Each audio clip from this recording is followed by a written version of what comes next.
In a small monastery atop a mountain in ancient China, there lived a wise monk named Lu.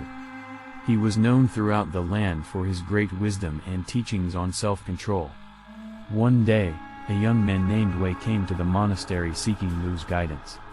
Wei was a merchant's son who had grown up with every luxury but found himself constantly giving in to his desires and urges. He wanted to learn how to control himself, so he could live a more fulfilling life. Lu agreed to take Wei under his wing and teach him the ways of self-control.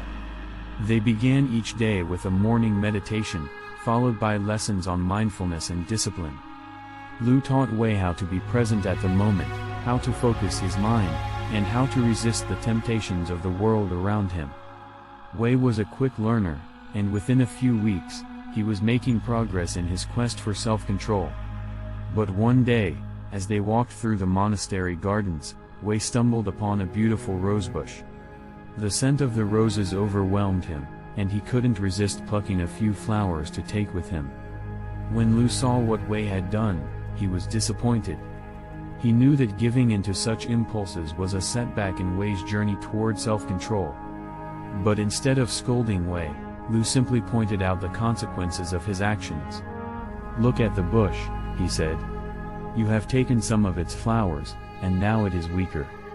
If everyone who walked through this garden did the same, the bush would soon wither and die. And what would you have gained? A fleeting pleasure that will soon fade away."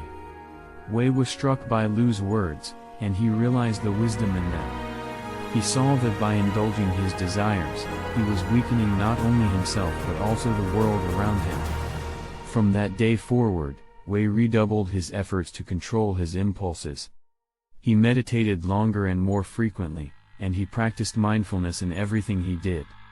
And gradually, he found that he was becoming more and more adept at self-control. One day, as he and Lu were walking through the gardens again, Wei saw the rosebush that he had once plucked from.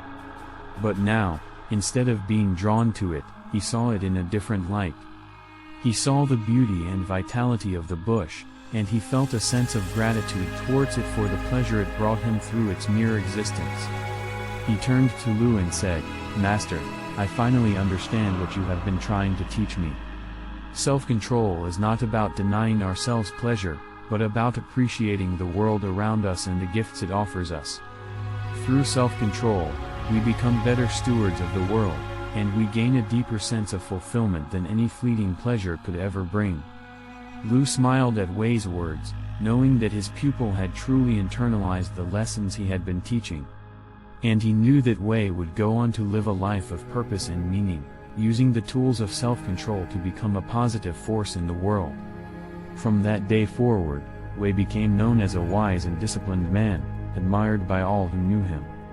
And Lu continued to teach and guide others, sharing the wisdom of self-control with all who sought his guidance. For he knew that in a world filled with temptation and distraction, self-control was the key to living a life of purpose and meaning.